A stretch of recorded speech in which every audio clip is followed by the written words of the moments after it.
everyone, welcome back to Beyond the Veil Tarot and Astrology. My name is Candice Marie. I'll be your astrologer this week. Thank you guys so much for joining me. This is going to be the astro weather for the week of January 26th through February 2nd, 2025. Obviously, a big headline for the week. We are going to see Mercury ingress into the sign of Aquarius. If you guys like my content and you want to see more of it, make sure you subscribe to the channel and click the bell button below. This will let you know when I have new videos. I'm always here Tuesdays, Thursdays, Fridays, and Sundays using tarot and astrology to make sense of what's going on in the cosmos. Don't forget to like, comment, share, and subscribe. It really helps the channel grow. Give me a thumbs up if you like this video and let me know, do you have Mercury in Aquarius? Are you having your Mercury return? Are you excited to see what groundbreaking changes and news is coming in the Aquarius area of your chart? I always love hearing your guys' feedback, so thank you guys for your comments. I appreciate it. Just want to let you guys know a couple things. February horoscopes are now live. We put them out in the last week, so you can follow along for your rising sun or moon sign to see the biggest transits for the month ahead. Lots of good information in how to navigate next month. And we also are running a special. We're having a sale for my relationship series for Synastry Astrology, the astrology of you and me. So if you guys want to check that out on my website, please do. I've also got a special running where I'm doing 15% off any booked Synastry readings in the month of February. So it's good all month long. And bookings won't start until April or May, but if you book in February, you're going to get a discount. So that's pretty cool. We're doing that for Valentine's Day. While you're on my website, make sure you subscribe to my newsletter. I promise I will not spam you guys. I'm only going to send you emails when we're having specials and promotions or when we have new webinars or courses coming out. And I've got some stuff cooking. I'm working right now on my eclipses webinar for spring of 2025 because March we're going to have eclipses rolling in. So you guys are going to start feeling that energy over the next couple of weeks. I'm also working on a Venus retrograde webinar, which is going to be up hopefully in this next month for you guys as well, as both of these events are kind of taking place in March. So I want to get a kickstart on that early. So if you want to be alerted as to when they're available, make sure you head over to my website at beyondtheveiltarot.com, sign up for the newsletter, and you guys can see my specials, my bookings, and my courses there. All right, so truth be told, we got a lot going on this week, guys. So I hope you guys have a good big old cup of coffee or tea. Get comfortable. We're going to be here for a minute. We have a lot of transits to work through this week. There's a lot happening. But for the most part, I feel like it's actually going to be good changes, to be honest with you. So just to give you like the 60-second kind of synopsis, the week is going to kick off with a dark moon. So we're actually coming into that today on Sunday. If you guys are watching on the 26th, we are going to see the moon move through Capricorn as we're preparing for a new moon in Aquarius later in the week. This new moon is beautiful. It's super shiny. It makes trines to Jupiter. It's really going to encourage us to dream big and really focus on growth when it comes to communication, traveling, and learning. But trines to Jupiter can be very beneficial, especially 6 months down the road when this becomes a full moon in Aquarius in the summer of 2025. Now, Mercury is going to be entering into Aquarius, and that's what we're going to be talking about today. And I will be showing you guys the most important Mercury transits during the cycle for the next month. As you guys know, the South Node is in Virgo, so we have new stuff to kind of watch. We have to kind of keep our eye on the Mercury transits a little bit more closely. And this one's going to be colorful. It's going to kick off with a bang as we see Mercury enter into Aquarius. For about 2 or 3 days, it's going to be conjunct Pluto. So expect those bombshells, lots of information drops. There's going to be exposure that's going to be going on this week and secrets that are being told or released to the masses. Now we're going to see a beautiful trine between the sun in Aquarius and Jupiter in Gemini. Very similar to what we saw with the new moon. So we get like a double dose of Jupiter trines this week, which I'm loving for socializing, for growth, anything in regards to optimism. I really feel like it's going to encourage us to kind of come together and connect. So I think it's going to be beneficial for like social media or anything in regards to like group projects or meetings and just kind of working as a team. As of the 27th, we're going to see that Venus is going to come into shadow. So this basically means that now we are seeing Venus go through the degrees, which she will retrograde back through in March. And I know you guys are probably sick of hearing it. I'm going to talk about it a lot the next 2 months. But I'm going to tell you this right now, okay? Shadow means this is when it starts kicking up the stuff that we will likely go back over or review or reassess or make changes in. Now, Venus deals with love, money, beauty, pleasure, right? Relationships, all that stuff. So now is a really good time to take a look at your chart because there is going to be so much action going on in the Pisces area of your chart. Saturn is there, the North Node is there. We're going to see Venus going in and out of there. And obviously the North Node is about where we're going for our future kind of collective destiny. So the shadow is a time that we can start to see that there are some changes that are going to be happening in the financial world with our relationships, our values, as well as aesthetic and beauty related things. So be careful when it comes to making big investments or big changes to your style, big changes with relationships. We're seeing a very unusual and a very rare conjunction that will be taking place this week where Venus will conjunct Neptune, which happens every year, but it's going to conjunct the North Node as well. So there are some very fated things that are going to start taking place. And then finally, well, just after that new moon in Aquarius, we're going to see Uranus is going to wake up. Uranus is going to go direct. So we've got a lot going on, obviously, for the week ahead. I want to talk to you guys a little bit about Mercury in Aquarius and what we might expect from this transit, especially how it correlates with the South Node in Virgo. Essentially, Mercury changing signs means that the way that we are communicating, thinking, systems, business, travel, all of these things are going to kind of come under a new lens. Now, Aquarius is a sign that is associated with Uranus. So it's about sudden change, innovation, insight, and possibly revolutionary ideas and kind of spark moments for genius, to like peek through. So look for innovation and also original thinking throughout this transit. I feel like with Mercury being connected to communication and intellect, that connection to Aquarius is about fast forward thinking, and it encourages unconventional ideas, inventive thinking, and it's very future focused when it comes to the concepts and the discussions that kind of come up revolving around Aquarius things. So this might be a period where we're leaning towards technology, science, and humanitarian issues a little bit more. Obviously, Aquarius deals with the collective. So collective consciousness, I think, is going to be a theme. North Node, Neptune, same thing, but this is more in regards to group dynamics and community and social structures. So I think that this transit is really highlighting awareness of collective issues, encouraging dialogue about changes within society, equality, as well as freedom. But Aquarius is a sign that's known for being detached and objective, right? It's an air sign. So there can be a tendency to approach problems with a more kind of detached, logical mindset. And this can be beneficial for solving complex issues, but it might also lead to some emotional aloofness. I think Venus and Neptune kind of nuzzling up, that might soften that a little bit at first, but just watch for opportunities for networking with other people. You're going to hear topics revolving around social reform. I like that networking is going to be particularly good under this transit, as it's really encouraging us to come together in groups with like-minded individuals, and it's all about working towards some kind of technological advancement or discussions about the future or how we can kind of better our world. Now, I do think that we will see potentially some technology breakthroughs. That is possible here. I would expect innovations or discussions around technology, AI, or internet-related issues. These are going to gain momentum, okay? And so Mercury can be business, it can be jobs, it can be things relating to communications, it can be connected to the internet, all of that stuff. And obviously Aquarius is very much connected towards group dynamics, so we're also going to see a push towards community solutions for global problems, and it's about enhancing global collaboration. Likely we're going to hear lots of talk revolving around people waking up. Collectively, this is going to stimulate movements or dialogues about social improvement, focusing on equality, liberty, and also freedom of thought, freedom of speech. Even if it's scary, we're going to start the transit with Mercury conjunct Pluto. So a lot of people are going to be talking about what's changing revolving around systems, communications, technology, all that fun stuff. Personally, though, I feel like this is a really good transit. Like, I really like seeing Mercury in Aquarius. I consider it to be very strong. I think it's really strong for intuitive insights.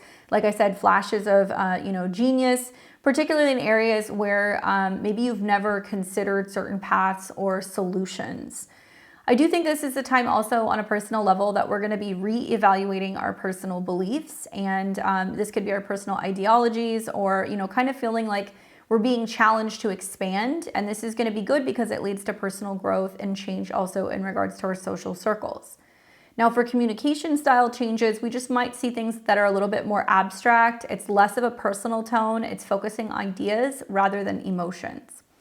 Now, the connection to the South Node I find very interesting because the South Node's in Virgo, and I've been telling you guys for the last couple of months, once the South Node goes into Virgo, we're going to see major changes with jobs. South Node could be the past, it could be releasing, undoing, it could also be, kind of cutting or moving away from. So we're going to hear about how AI and particular technologies might be affecting or influencing the future of jobs, particularly in the service industry. Also, Virgo can deal with public servants. Obviously, we have not even seen Mercury go into Aquarius yet, and we're seeing just in the last week this collective freak out that's going on with all of the United States federal workers. So if you guys haven't been following this, because of the administration change and budget changes, they're basically telling federal workers who have been working at home they need to go back to the office. They're saying, you need to go back to the office if you're within X amount of square miles.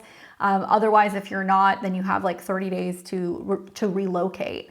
So you're seeing all these people freaking out who have been sitting at home working for the government for the last 4 years.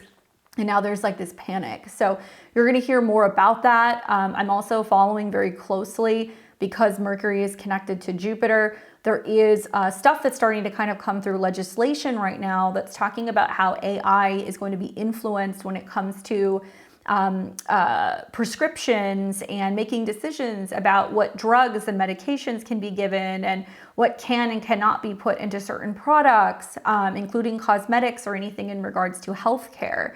As you know, the South Node in Virgo is going to be kind of undoing things in regards to people who will issue healthcare. Think like nurses, like office assistants, scheduling, anything like that. So we're going to hear more about how the future of these innovations in technology is going to radically shake up certain job fields. So I think we're going to hear a lot about that over the next month. Also with the South Node, there is karmic lessons, right? We see themes revolving around collective karmic lessons in like meticulousness, service, health, and also humility. So Mercury in Aquarius can really challenge this by pushing for innovation over tradition, which likely is going to feel a little unsettling, but for some of us, it might be necessary for growth. And this is about finding the balance between detail and vision, right? Because Virgo's energy is about refining, kind of perfecting things, whereas Aquarius is more about envisioning and pioneering. So this transit might be a force, it might be forcing us really to kind of balance these energies, and we have to learn to implement visionary ideas with practical, detailed planning. Now, we may see some positive turn of events where we can see healing opportunities, connected to technology, because Virgo is associated with health and healing. So there could be a significant push towards technology for health advancements, aligning with the Aquarius push for progressive solutions. And on a personal level, we might just find ourselves reconciling with the need for order and the desire for freedom and innovation. So this will lead to some kind of personal breakthrough if we learn how to balance these opposing energies. I'm also really kind of curious to see how this is going to kind of play out, because Aquarius is 6 signs away from Virgo. So it's definitely going to have a huge impact on health, jobs, job numbers, anything in regards to productivity. I'm thinking about Mercury nuzzling up next to Pluto, and we may see some very significant bombshells, more things that are going to be declassified, more things that are going to be exposed about who has been in office, what they have done, what they have affected, and now what changes we need to make. Now, as for the Mercury transits that you guys are going to want to watch, from January 27th through February 14th, 2025, we will see Mercury in the sign of Aquarius. I'm going to show these to you guys really quick before we roll through the transits for the week ahead. But obviously, this week we're going to see Mercury enter into Aquarius. So it'll be on the 27th that that's going to happen. And that's going to be here. There we go. So it'll be in the evening hours, but Mercury will enter into Aquarius on the 27th. And like I said, Mercury is nuzzling up next to Pluto. So as soon as we have that ingress, we're going to start feeling that kind of conjunction between the mind and also Pluto, which can be about exposure, crime, corruption, some kind of breakdown, breakthrough situation. All of this is reverberating off of Uranus and Taurus, by the way. And Uranus will also be going direct during this particular period, which I feel like could have some really significant impacts on food, like the Food and Drug Administration, changes going on revolving around that here in the United States, things revolving around food production, farming, and technology connected to that. We might also see some very big news in the crypto world. And so I think that that's going to be something else that's going to be coming through this as well. Now, on the 29th of the month is when we see Mercury conjunct Pluto. But like I said, you're going to be feeling it pretty much from the 27th on. So we get to the 29th and Mercury will conjunct Pluto. And that conjunction is going to be happening at 1 degree. And what I'm really fascinated about is that right when, you're going to see this a couple times this week, right when Mercury is coming into conjunction with Pluto, this will be on the 28th going into the 29th, the moon is there, okay? So the moon is a trigger. So right before we get into the new moon in Aquarius, we're going to see the moon hit Mercury and then Pluto, which means the public, we're emotionally responding and reacting to something that is pretty dramatic, pretty wild. It's I think going to be about more exposure. I think it's also going to be more revolving around the future of politics and digital stuff, AI, anything in regards to also freedom of speech, because communications is Mercury, Aquarius is freedom. And where we're starting to kind of see what direction things are going in, if we're actually really going to see some changes on those topics. Now we get a little bit of a reprieve after that conjunction. Then we're going to see on the 3rd of February that Mercury will trine Jupiter. Okay, so mark this day down because this is an excellent day for communications. Okay, so when Mercury makes a trine to Jupiter, it means that it's expanding communication, travel, learning, all of these things that Jupiter is kind of playing off of in the sign of Gemini. Could be a good day for contracts, for negotiations, publishing websites, sending out newsletters, planning parties, some kind of like group meeting, even planning travel. This is a pretty great trine that we're going to be having. And right around the same time, just prior to that, where we had the new moon and the sun is also trining that. So you're going to see some good opportunities for communication pretty much throughout the week. Now, when Mercury trines Jupiter, it's also interesting because Jupiter is connected to the North Node where we have Venus and Neptune in conjunction. And then Mercury is associated with the South Node. So we've got something going on with like the past and the future working simultaneously together. What does it want to do? It wants to make things more optimistic, more abundant, more transparent. I think more, honesty. Jupiter deals with honesty and integrity. Maybe some kind of exposure also of like legislation and like getting more clarity in regards to laws that are being passed. But anyway, we'll get into that as we kind of get into that week. But that's another really great communication aspect with both of the nodal rulers that are going to be trining each other. Now, on the 8th of the month, we're then going to see that there will be a sextile between Mercury and Chiron.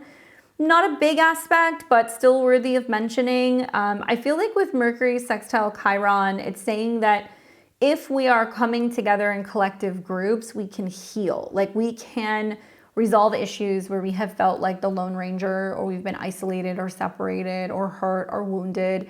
We can also align ourselves with groups and people who want to heal themselves, and like we can kind of find our tribe. So it can also be a good day for smoothing things over if there's been some falling outs or issues maybe that have happened with friends or family, or even like networking events where if you're looking to kind of connect and collaborate with people, if you're willing to get out there and kind of connect and, put yourself out there, you may be able to kind of heal some of these issues you have with being kind of, on the sidelines, right? And on the 9th, we're going to see a Mercury Cazimi. That will be happening at 21 degrees of Aquarius. Oops, sorry guys. There you go. It'll be on the 9th. So it's going to be right here. Okay, and it'll be early in the morning. So this is another day that you're going to want to watch. This is basically the superior conjunction. We see a couple of these happen a year. Very fortuitous for some people. You know, it can represent an idea, a download, you know, some kind of inspiration, some kind of significant synchronicity. You're seeing the numbers, you're picking up all of the messages from the universe. And I'm excited to actually see what happens with this Cazimi, because it comes through at 21, which is a Sagittarius degree. So it is about growth and freedom and optimism. And it is about, you know, global shifts revolving around the global conversation. And all of this is playing off of Uranus. So it's like, yes, the Cazimi is great, but then we're going to be seeing, as we're getting to like the 10th and the 11th, Mercury and the Sun will be coming into a square with Uranus. And I feel like this is going to be a huge turning point for cryptocurrency.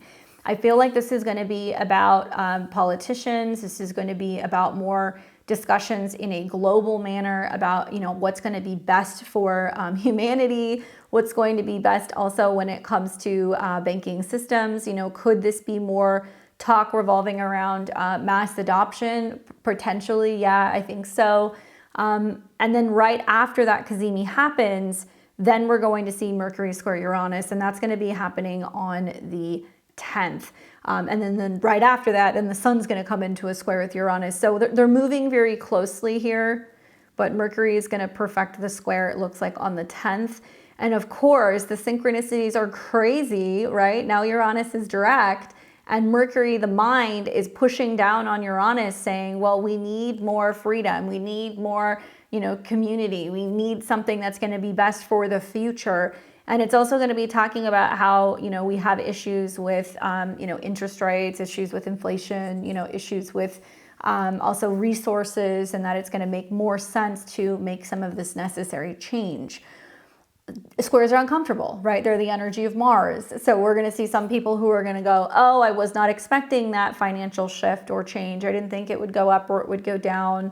You know, I wasn't expecting to pay that much for groceries or for energy or, you know, anything like that.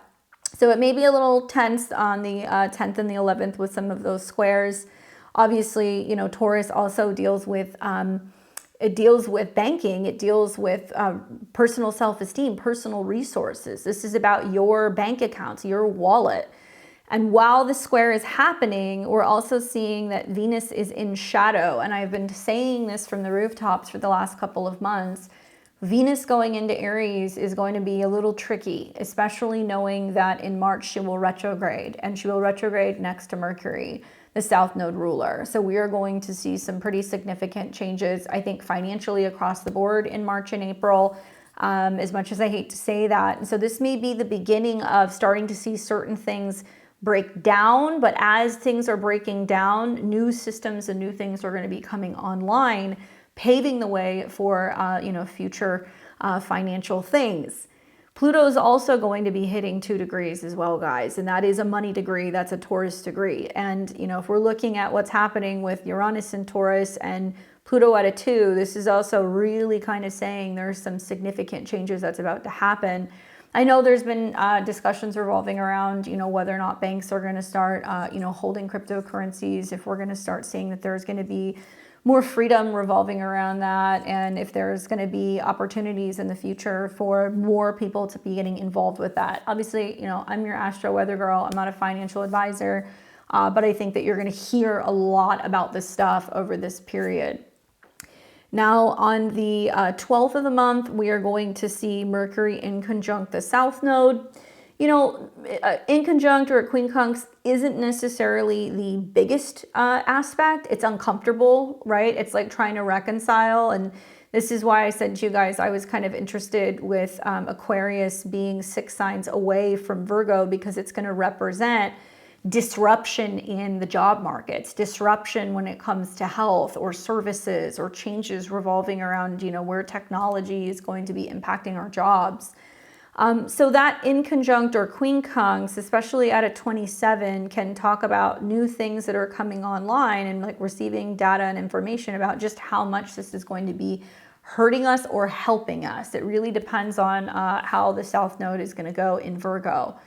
I think that this is a day that I would recognize and realize that the goal is to not be too fixated and rigid when it comes to how we have always done things. And, you know, for me, in the short period of time that we've had the South Node in Virgo, I have found myself going like, okay, you know, there are some things that I just do a certain way, and it's very meticulous and detail oriented and time consuming. And it's led me to kind of looking for new innovations in technology and apps and other things that I can be doing to really streamline some of my work processes. I think that this could be helpful for you guys too. I would keep an open mind to see what kind of pops up during this transit. Obviously changes the name of the game when we're dealing with Uranus or when we're dealing with Aquarius. So we have to kind of roll with the punches when it comes to some of the changes to our habits and how we're working and productivity throughout this transit. Finally, we're going to see the final moments of Mercury in Aquarius before Mercury goes into Pisces. And what beautiful timing, Mercury will go into Pisces on Valentine's Day. So I'm sure a lot of you guys will get some really sappy Valentines and some cards and some really sweet words. But that's going to be the Mercury in Aquarius transit in a nutshell. I'll have more on Mercury in Pisces for you guys probably in a couple of weeks. All right. So you can find all of the dates for this in the description. Also, if you guys stay tuned to the end, after I go through the week, I will show you where Mercury is transiting for each and every one of the 12 rising signs. So you just have an idea of like what's getting reworked or rearranged, or where you can be more kind of future minded when it comes to that area of your chart. All right, so we're gonna start on Sunday the 26th, 2025. So if you guys are watching as a part of my Sunday crew, happy Sunday. I hope you guys are comfy in your PJs, you're hanging out with me at 7 a.m. Central Time. And if you're watching at that time, how are you guys feeling? You feel a little crazy? I'm looking at this moon. You know, if you've been up for an hour or two, you know, the moon has been in a square to the north and south node. And so this basically means that things feel a little wonky, right? It's not only in a square to the north and the south node, it's been in a square to Venus and Neptune. And we can be kind of feeling like the world's going crazy. What's going on, you know? And it will shift very early this morning and it will go into Capricorn. So, you know, if you're up early, take your time, just take a breath. You know, emotionally, things can kind of be a little colorful with moon square Neptune. And when the moon squares its own nodes, there are fateful things that are happening in the world, basically. And you'll see that shift happen very quickly because in record time, the moon's going to go into Capricorn. So we start with the moon in Sag, it moves into Capricorn. There's no significant aspects today, okay? So if stuff's going wonky, you guys can't blame the planets. Nothing really is kind of happening right now. That moon is now coming into a dark moon phase. So as it moves through Capricorn for the next 2 days, we are winding down. We are getting quiet. We are clearing out. We're preparing. We're getting ready to come into this new moon in just a couple of days' time. Nothing's happening.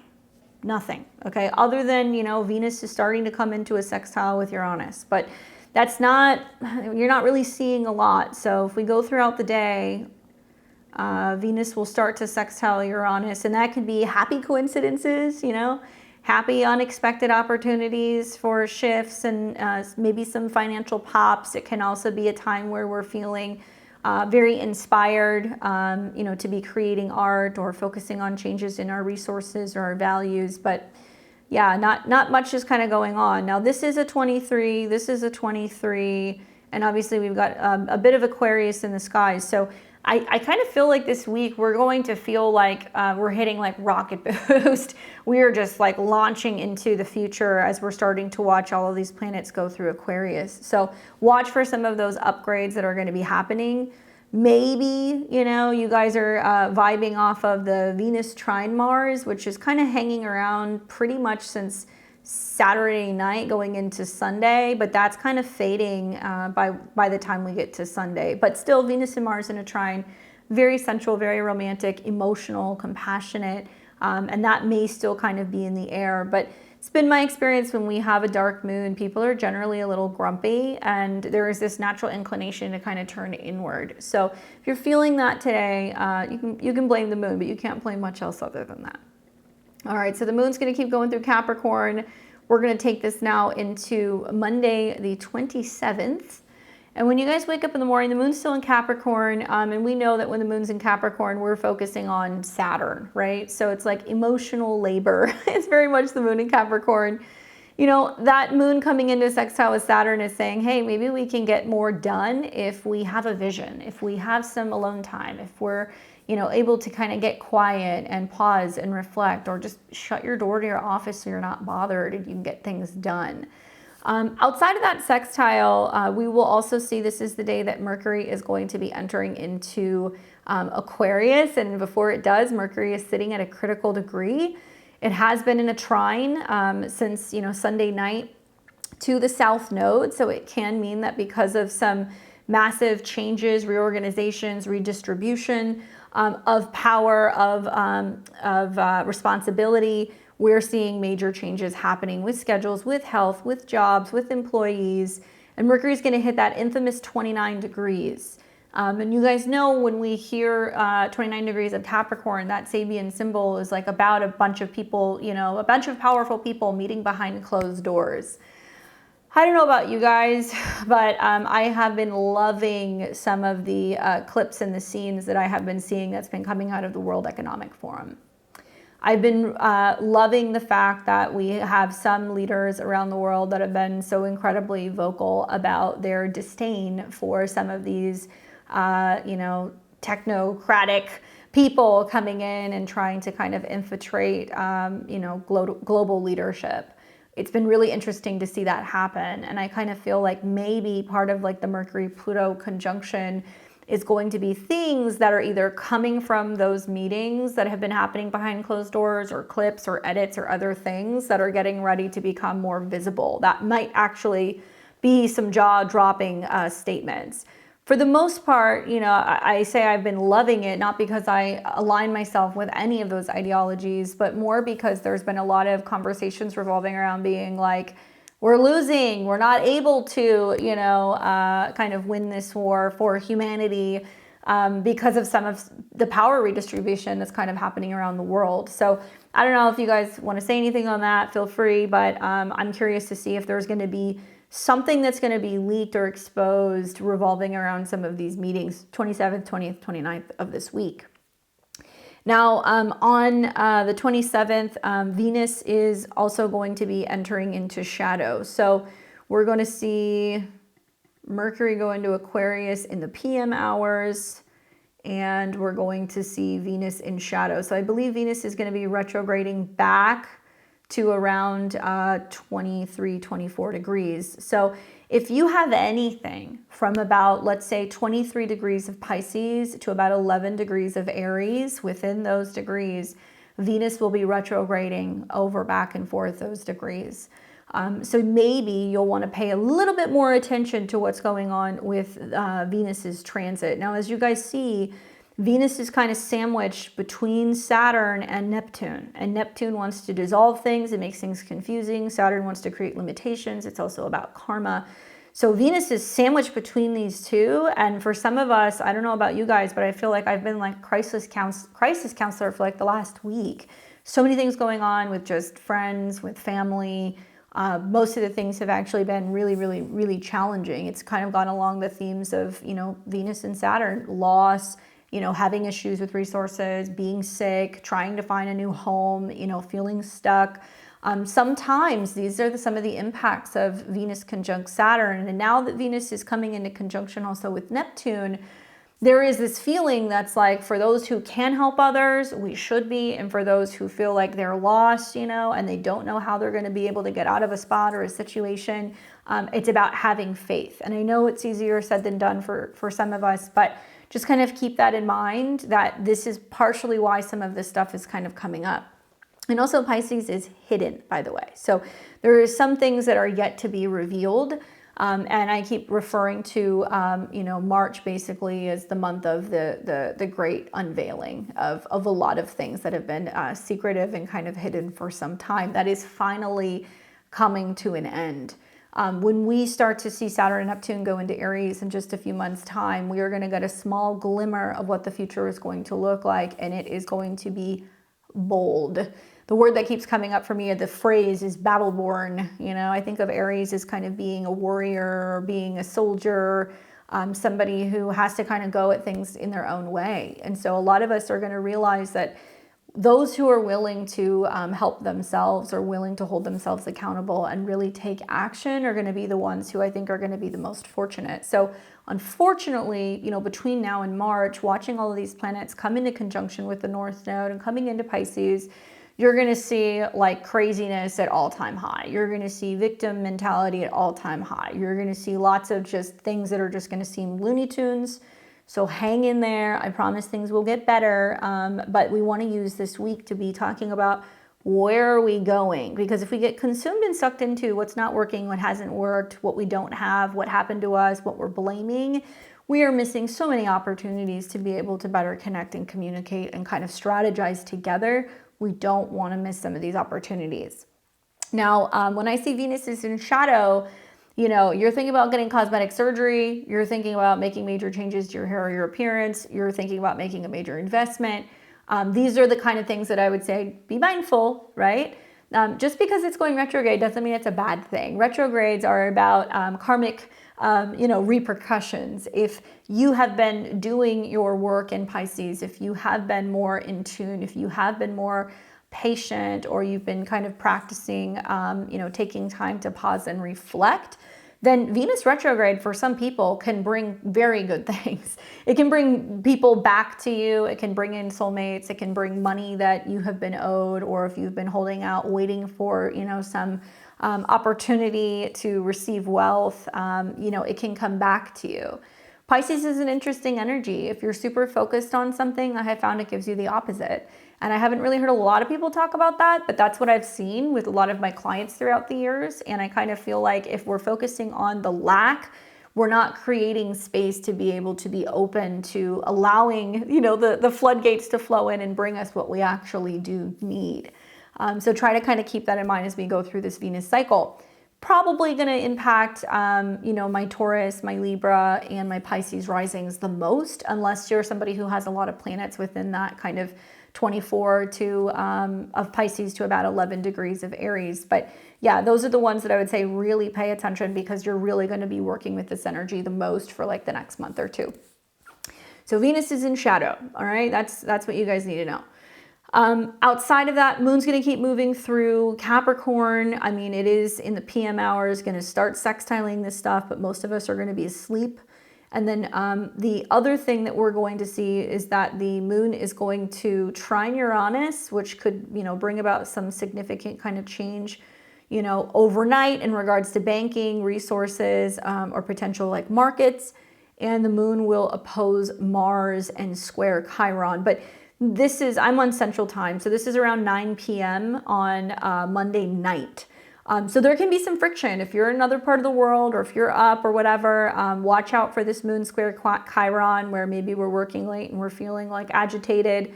And then the Moon in opposition to Mars means there's some kind of emotional tension between, you know, what we are supposed to be doing, working on getting done, versus, you know, feeling like we have things that we would emotionally rather be doing, or, you know, things relating to our domestic home zone or our family. So watch out for that nasty little square that we're going to see right at the end of Monday night.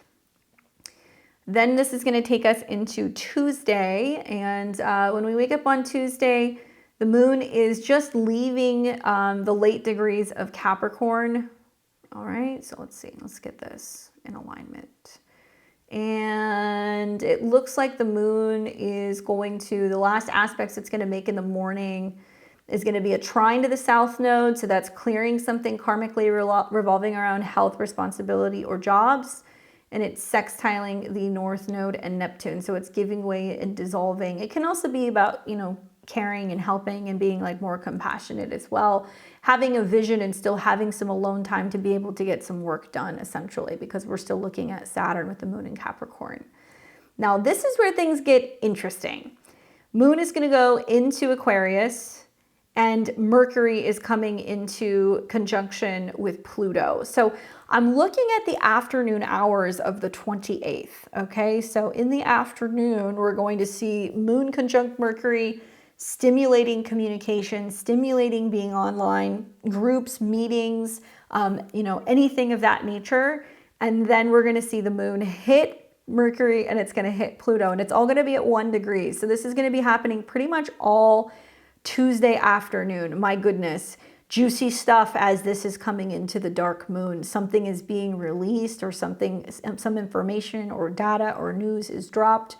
All of this is feeding off of Uranus, which is stationing, by the way. Uranus is going to go direct right after the new moon, which basically means I think that there is some kind of information or plans for new systems, things revolving around even, I really think a lot of it's going to have to do with crypto. That's just like the hunch that I have. So we're going to have to see what it's going to be. But obviously, Mercury Pluto is like more disclosure that, that's going to like come out, or more information that's been kind of hidden from the public. I don't know. Let's read the Sabian symbol for this because I'm curious to see what it is. So I know it's happening at 1 degree of Aquarius. So we're going to read 2 degrees of Aquarius. Oh, we've read this recently. An unexpected thunderstorm. Okay, Aquarius is an accident. So the keyword is accident. So the theme is the probability of the improbable. Remember how I was saying this last week? Okay, so the symbol speaks to potential and the fact that some things in life individuals simply can't control. It also speaks to the natural inclination of all situations to eventually climax in one form or another. The image of an unexpected thunderstorm emphasizes the necessity of each individual develop a sensitivity to changing conditions and be consciously aware and responsible for his or own role in the scheme of things. There are no accidents. Implicit in this symbol is an inclination of people in crisis to come together for mutual support. On a practical level, the symbol can indicate a buildup of tension that results in unexpected drama or plans washing out. It can also indicate a crisis in some situation or relationship that results in catharsis and cleansing. At its highest, the symbol represents the ability to take charge in confusing or highly charged situations and bring things to an orderly, profitable conclusion. Watch for emotional outbursts, temper tantrums, and troublemaking. The accent is on surprises, unexpected events. Things may not turn out the way you planned today. Situations can reach a boiling point with emotions running high. Your greatest advantage lies in making the best of it. Remind yourself this too shall pass. Work with others to do what needs to be done. Guard against allowing yourself to get carried away by your sentiment or feelings. Be careful not to let someone get your goat or prod you into losing your temper, which is pretty common actually when you see like Mercury, Pluto, somebody's pushing your buttons, mentally kind of pushing your buttons. What's it going to be? The last couple times, and I don't like being like, oh, I made these predictions, because unfortunately a lot of the predictions that I made, they played out, but they were not good things.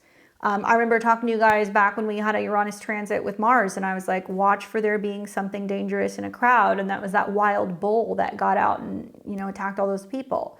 I talked about there being violence in a crowd and to be very mindful of that. We saw what happened after it was like the Super Bowl parade in Kansas City.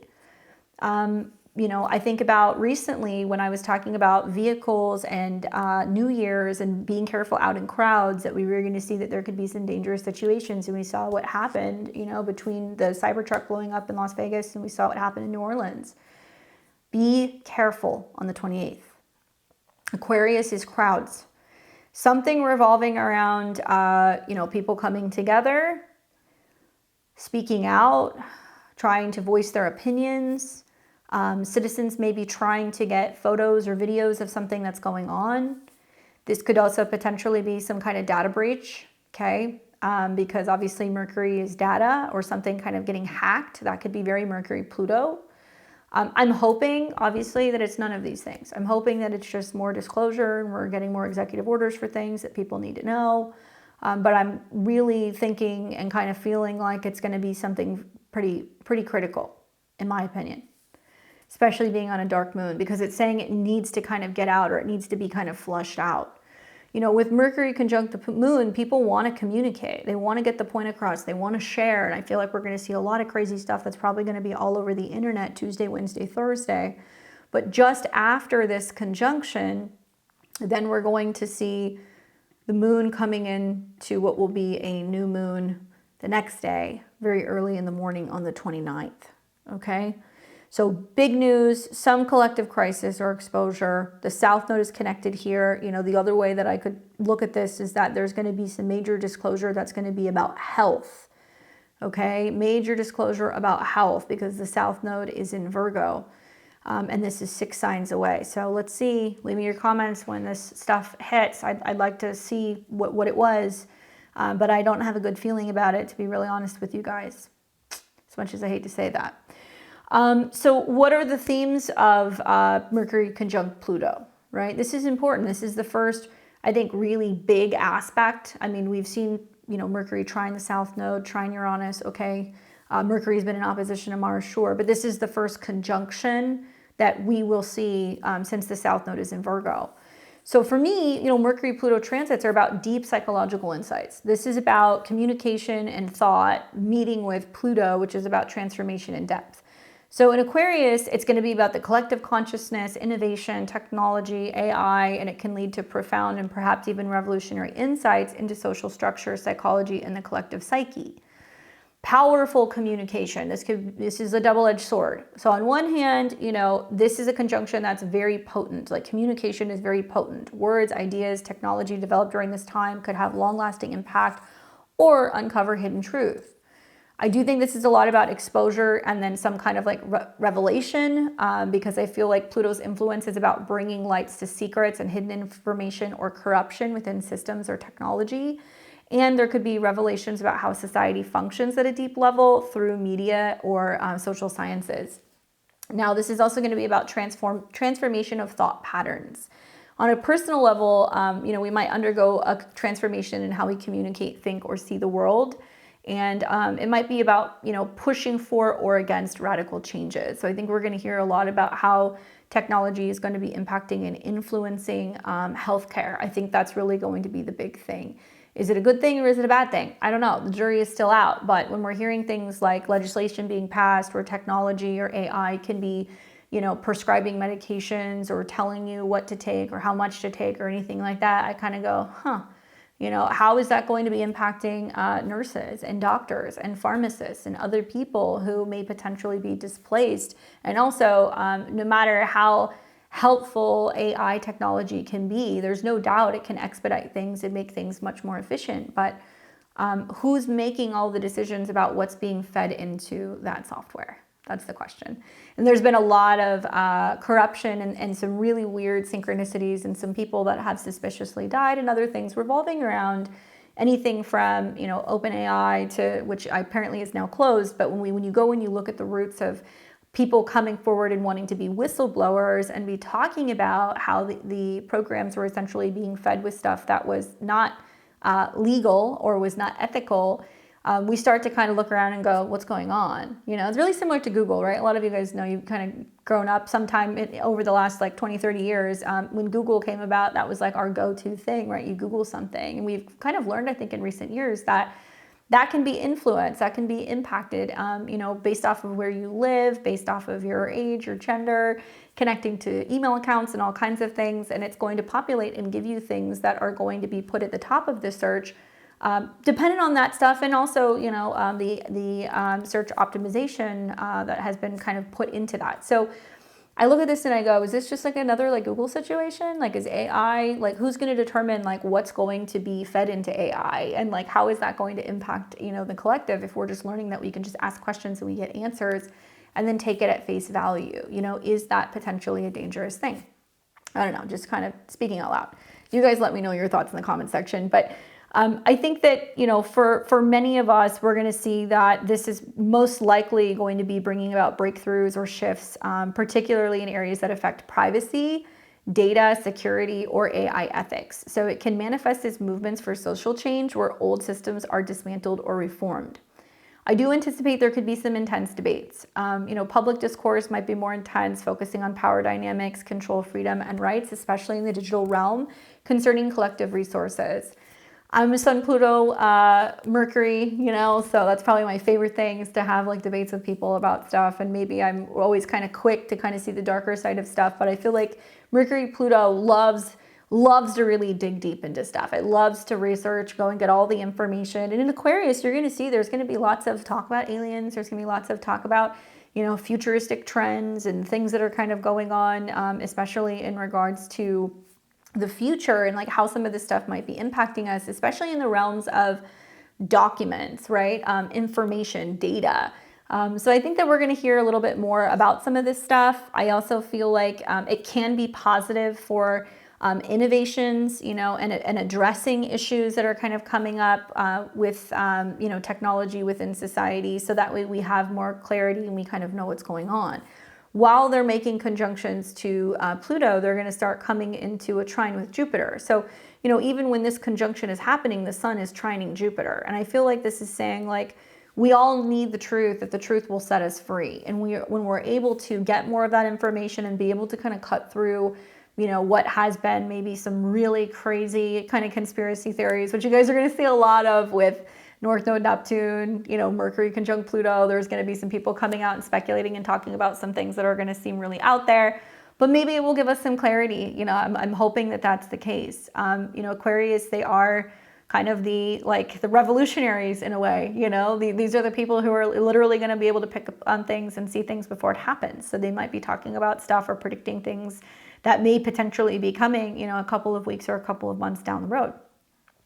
I would say for you personally, just know that this is a transit that's about mental transformation. So we're going to be facing inner battles or breakthroughs regarding our beliefs or our communication style with this aspect, and it's all about seeking personal freedom.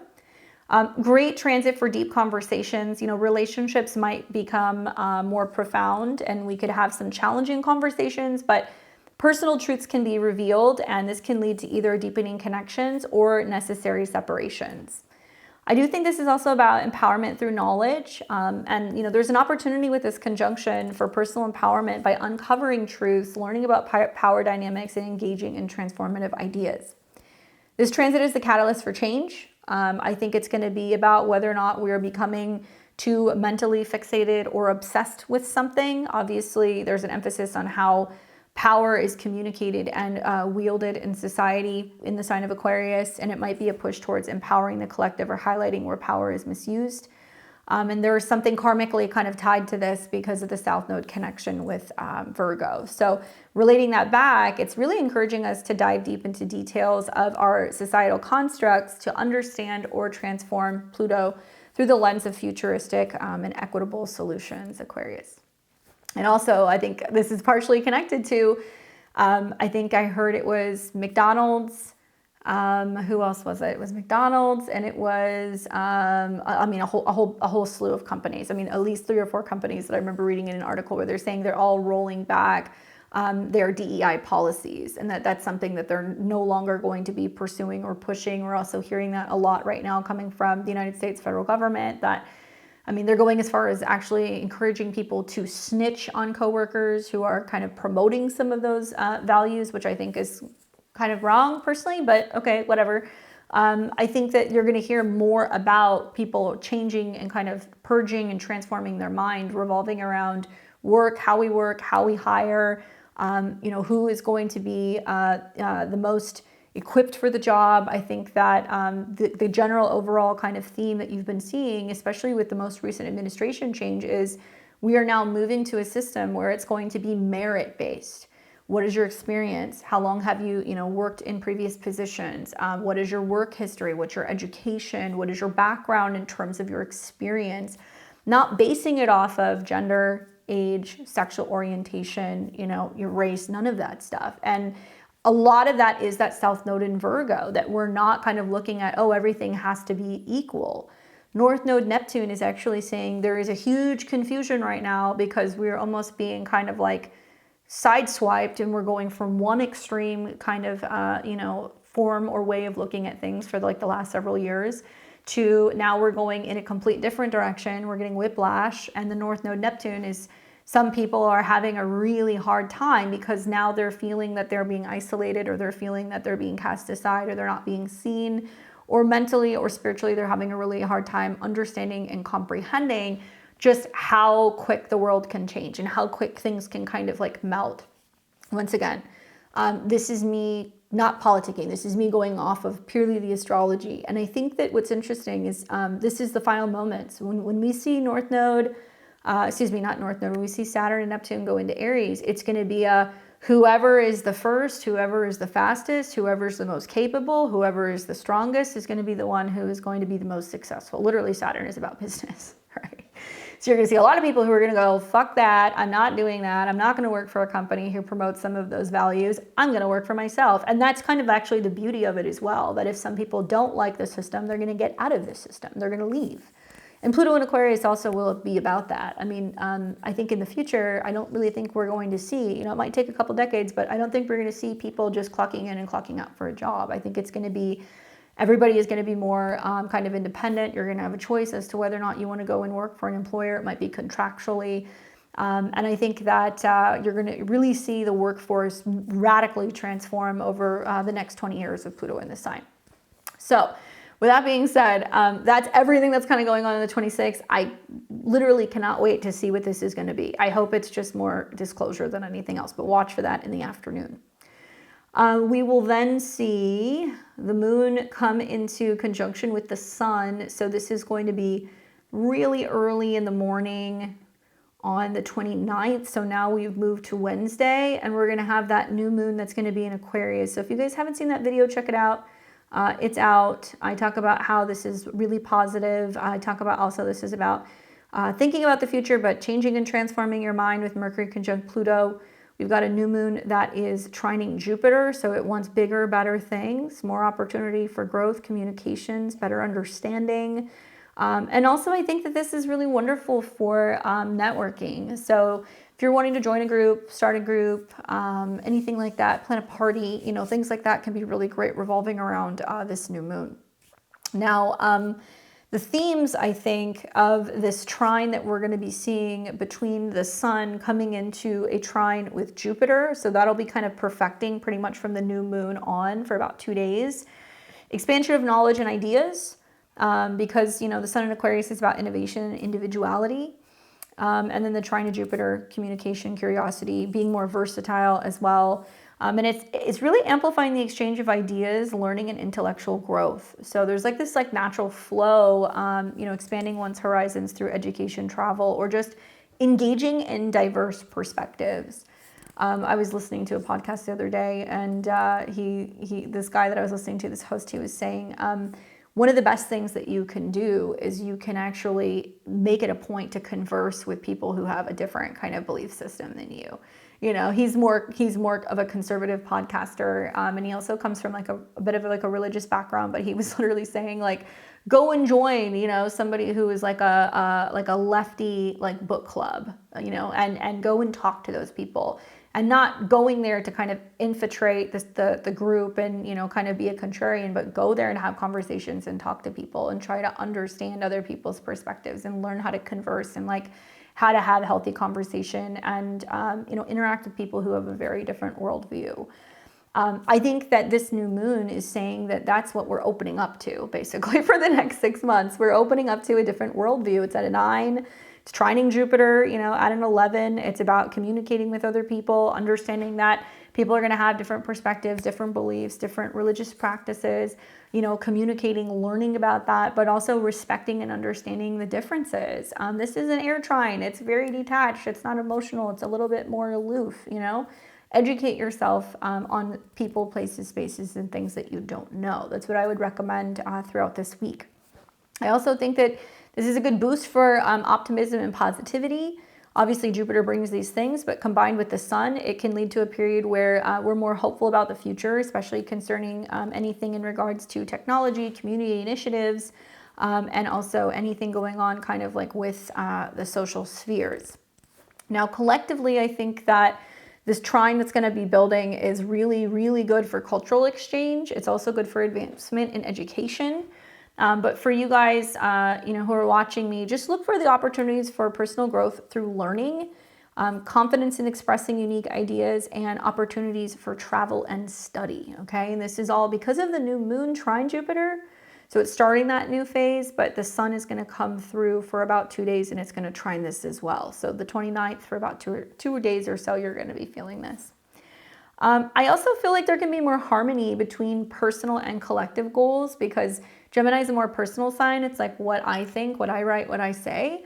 And you may find that if you're somebody who's active on social media, you can actually gain a lot of traction during this period, where if you're just tweeting or putting out, on your social medias what you think, what you feel, stuff that you've written, you can find that a lot of people might actually be picking up what you've been reading, and there could be a lot more engagement. And this is also positive energy for projects, particularly things that involve technology, education, or any socializing, right? We're going to see much more of a flow of positive energy resources, and I think this makes it an ideal time to initiate or advance any social engagements. And this is also good for encouragement of open-mindedness. I think Jupiter in Gemini is very much that. Even though it's retrograde, both of these signs are air signs, so they're very adaptable and willing to engage with different viewpoints. And I think that this can lead to greater mutual understanding and cooperation with other people, okay? So after that new moon comes through, then we're going to see the moon trine Jupiter that morning. Okay, so then the moon trines Jupiter. So what a beautiful new moon. I love it. And obviously this is all playing off of Uranus, and Uranus is about to go direct. So let's see what else is going to be happening on Wednesday. Anything else that I'm missing? Not really. There's nothing else really happening. No. I think the last aspect you're going to see is going to be very early on Thursday. So you're going to see very early in the morning, around 6 Central. So what is that? Around 4 a.m. Pacific time, around 7 a.m. Eastern, the moon will square Uranus. So if you're up early on Thursday, that moon square Uranus might rock and rattle and roll a little bit. It's kind of like, okay, we just set these new intentions for things. Boom. All right, we need change, Okay, so we're going to feel that a little bit. It'll be a quick moving transit. And then we are also going to see Uranus go direct, and that's going to be later in the day. And then the sun's going to start coming into a trine with Jupiter as well. So once you get out of that morning moon square Uranus, where we feel a little emotionally destabilized, or there's some shocks or surprises coming from other people, or some kind of financial wobbles going on, then the sun comes in for a trine with Jupiter. So I'm liking Thursday for that trine. And if you guys notice, somewhere between the moon square Uranus and the sun trine Jupiter, okay, so right here, it's going to be around like the late morning, 10, 11 Central time. Moon squares Uranus right then and there, and then Uranus goes direct. So that's another day to watch. Watch the markets, watch what's going to happen with crypto. This is obviously, a square. So there's going to be some friction and some unexpected things going on. Moon's ruled by Uranus. Uranus just went direct. Uranus is ruled by Venus, and Venus is conjunct Neptune. Will this be some kind of rug pull? Man, I've been very suspicious of Venus in Pisces conjunct Neptune in the North Node. I think there's going to be a lot of hype around future cryptocurrencies, and particular coins, to be honest with you. I think that there can definitely be some scams and some illusions and some things that can be kind of falsely put out there, or very vague information, especially because this is all playing off of Jupiter. So you're going to see people who are posting about this coin's going to do this and this coin's going to do that, and I heard this and I heard that. And the truth is like, be very careful, especially when it comes to buying the news, because nothing is really clear. And when Uranus wakes up, it's waking up at a 23. So not only are we in Aquarius season, we have an Aquarius new moon all coming off of this Uranus energy, but Uranus comes online. Jeez, I don't know. I mean, Uranus going direct. Let's read the Sabian symbol for that. So that's going to be 24 degrees. No, that's Pisces. It's going to be the other one I'm going to read for you guys. So 24 degrees is what we're reading for Uranus going direct. A mounted Indian with scalp locks. The keyword is command. The conqueror. The symbol speaks to the accomplishments and the pride and the ability to gain superior position or authority over others. The image of a mounted Indian with scalp locks is an aggressive symbol suggesting a primitive need to conquer and rule. The horse, which is alluded to but not mentioned, represents power, senses, and lower animal instincts of man. The scalp blocks symbolize thought, mind, imagination, and intelligence. The Indian depicted in the position of control over himself and others. Interestingly, this image was not designated by Mark Jones as the image that came through the reverse symbols. From it, it can be implied that this is not an ominous symbol, but an indication of earned authority and achievement. In modern times, the symbol could represent a corporate headhunter. At its highest, it represents self-discipline and mastership. Watch for tyranny or ruthlessness, off with their heads approach to life, and an obsession with controlling the thoughts and minds of others. The accent is on a conquest and self-mastery. There is a chance that things could get aggressive today and heads might roll. Your greatest advantage lies in staying calm and exercising self-discipline. Guard against losing your temper or being too controlling. Avoid power struggles. Stepping stones is authority, control, power, domination, dominion, leadership, superiority, command, mastery, skill, achievement, aggression, headhunting. Ooh, what's going to happen with this transit? Yeah, I've been looking at this too. I'm like, you know, especially right when Uranus comes online. And Uranus is about electricity. It's about innovation. It's going to be about freedom. It's going to be about, obviously, upgrades and things revolving around the banking system. And we know that when a planet hits 23, it's like the freaking wheels fall off. It's like suddenly something either, you know, moves forward or it starts to kind of like self-combust and break down. So I'm wondering, what is it going to be here? Is it going to be some kind of talk about some pressure in regards to a foreign bank or some kind of banking collapse or some kind of crypto scam? We'll see. Be very careful, guys. Be very, very careful. Because this is a planet that's all about sudden changes. And when it comes back online, because it's feeding off of all of this stuff up here, it basically means that it's going to have an impact on the collective. Now, economic and financial innovation, sure. Finances, land, material goods, you know, Uranus Direct is definitely going to impact this. And it could manifest as new financial systems, crypto development, or changes in the way that we use resources. Environmental changes could happen because Taurus is linked to the earth as well as nature. So, you know, Uranus could usher in technological advancements or radical ideas about environmental sustainability or changes in how we interact with the natural world. Personal values and self-worth changes, you know, or realizations about self-worth can happen, you know, and this is about reassessing our values and finding what we find valuable and like redefining our self-worth. And there can be a push towards breaking away from old patterns or possessions that don't serve our growth. Watch for unexpected events. I mean, that goes without being said, but especially with Venus being the ruler of Uranus, I think that water events, flooding events, events that deal with ships, things hitting barges, things hitting land, hitting bridges, that kind of stuff. Earthquake-related things, sure, that could happen. Some kind of electrical issue connecting to water, underwater cables. We can be hearing more about some of that stuff. That's possible also. Anything that relates to the physical senses, okay, including art and luxury goods, agriculture, food production, that's all Taurus.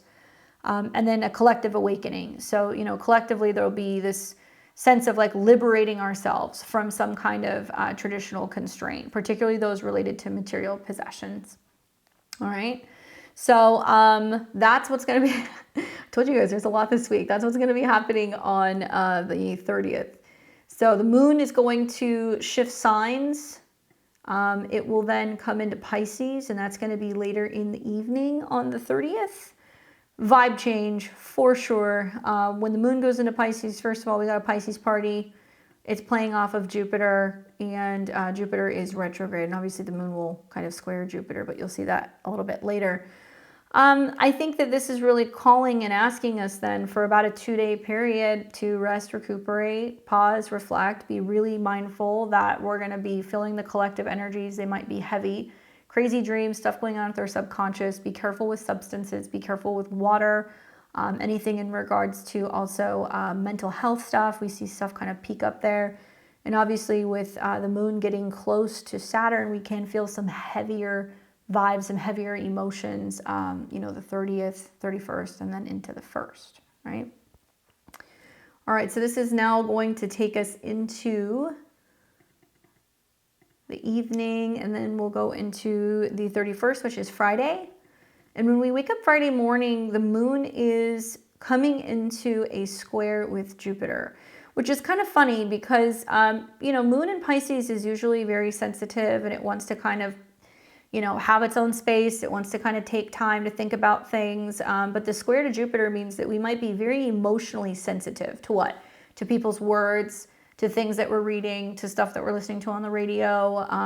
Also there can be some sense of questioning or doubting ourselves or doubting situations. That can definitely happen here as well. Know that the sun is still kind of in a trine with Jupiter. So even though the moon is squaring it, the sun trine Jupiter is saying like we need some kind of collective encouragement. Like we need to have people around us who support us, that keep us, optimistic about the future, that keep us moving forward. So be super mindful, I would say, on like Thursday and Friday of the company that you keep. That's something that I want you to think about, the company that you keep, especially with Pluto and Aquarius. Like, are you around a bunch of like, doomsdayers? Or are you around people who are like, I'm excited for the future, it's gonna be wild, but like, we're gonna make a change. Like we need people around us that are going to be really inspiring that energy of Pluto and Aquarius. That's about the collective movements, not collective fear, not collective hate, not, all of that stuff, which unfortunately we're going to see both sides of the spectrum with that transit. So after we get out of the moon square Jupiter, which is hanging around most of the morning, where we can be a little sensitive and emotional to things, it'll come out of the square and it's then going to start coming into a conjunction with Saturn. So, for me, Friday feels a little sleepy. Moon in Pisces coming into conjunction with Saturn. I mean, it feels like a little bit reflective and maybe like a little bit of like a calmer night in. I don't really see this as like a time either due to weather or mood or circumstances where people are really going out and partying and doing stuff. If they were doing that, they were doing it midweek or maybe Thursday at the latest. But like Friday and Saturday, they look a little mellow to me, just in my opinion. So we'll see the conjunction to Saturn at night. And obviously that is a little bit more serious, somber, a little bit heavier in terms of the moods. But with Jupiter being the dispositor of Saturn and all these planets here, guys, Jupiter in Gemini is like, you need to listen to motivational speakers. You need to listen to, people who are talking about mindfulness, or you need to go on a walk or get on a stationary bike or on a regular bike. We need to do some breath work, something that's going to be really working with that Jupiter in Gemini.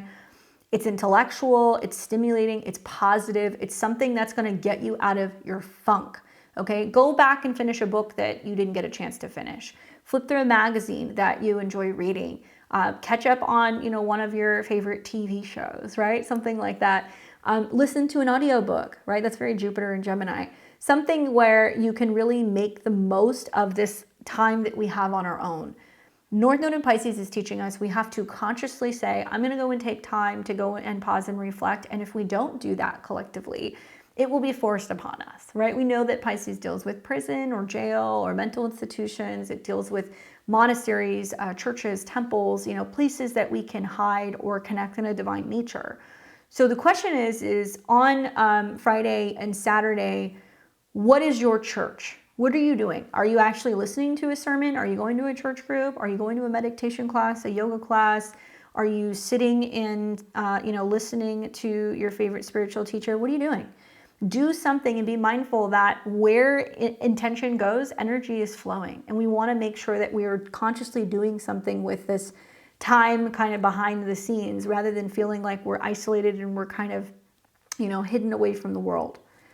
As this is happening, Venus is also coming in conjunction with Neptune, by the way. So that's a whole other thing. We're going to talk about that as we get closer to the 1st. But this is now going to take us into February 1st. So this is going to be Saturday. And we wake up in the morning on Saturday, and this is another moon trigger. Very interesting.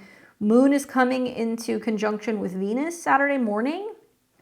If you guys live in parts of the world where it's warm enough, be by water. Go to the beach, go to a lake, go to a pond, hang out in a hot tub, right?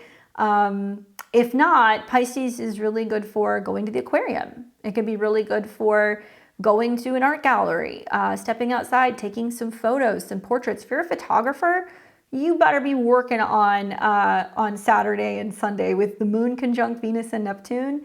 Glamour shots, sexy photos, things revolving around, magic and mysticism. Really embrace Venus on Saturday, because you guys are going to wake up. You're probably going to have a sweet tooth, by the way, because moon conjunct Venus will crave something that's sweet. But we also might be like, you know what, we're just going to have brunch and mimosas and we're going to watch movies, whatever. Like it'll be this sense of being like, I just want to get lost and indulge and like lose myself for a little bit. Maybe take it easy on the mimosas with Venus and Neptune. But there is this aspect of just wanting to really dive deep into something that's indulgent, and also losing yourself in a movie or in, in painting or in music. So if you wake up on Saturday morning, have some fruit, listen to some good music, like try not to indulge too much, because with Venus Neptune, there can also be this sense of, overdoing it to the point of, like not realizing how much we've spent, how much we've consumed, what we were doing, kind of feeling a little intoxicated with that conjunction. And that's also going to be happening at 27 degrees. So that's hanging around all Saturday morning. You have Saturday free, go on a date, right? Go to an art gallery, go and walk by a lake or a pond, or, maybe this would be a really good time to go to a spiritual center, go to a temple, give an offering, something like that, to make the most of the moon conjunction. I love a Saturday morning date. I think that would be wonderful. So the conjunction will be at 27 degrees, because that's where Venus is going to hit. Okay, and then the moon will hit it shortly after. So it's going to be kind of going on from the very early morning until the moon is going to pass Neptune and Venus and the North Node. Look at that.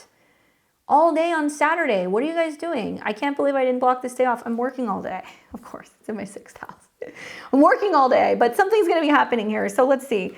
Let's read the Sabian symbol for this. I'm going to read to you guys 28, because it's all hitting around 28, but we have read 29. Let's see, where is it?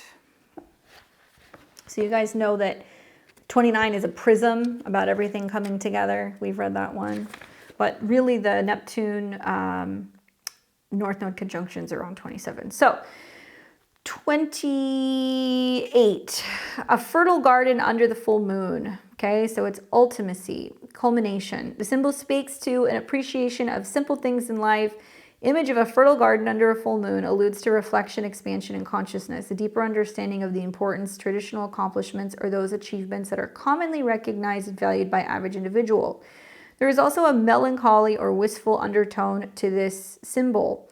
In his 1953 commentary, Mark Jones referred to the lonely genius, comparing him to an average individual who is blessed by virtue of his being the collective embodiment of those features that ensure survival of the race. There is no archetype for the individual genius, and thus whatever he creates of enduring worth is given over to the world, and he goes his way alone.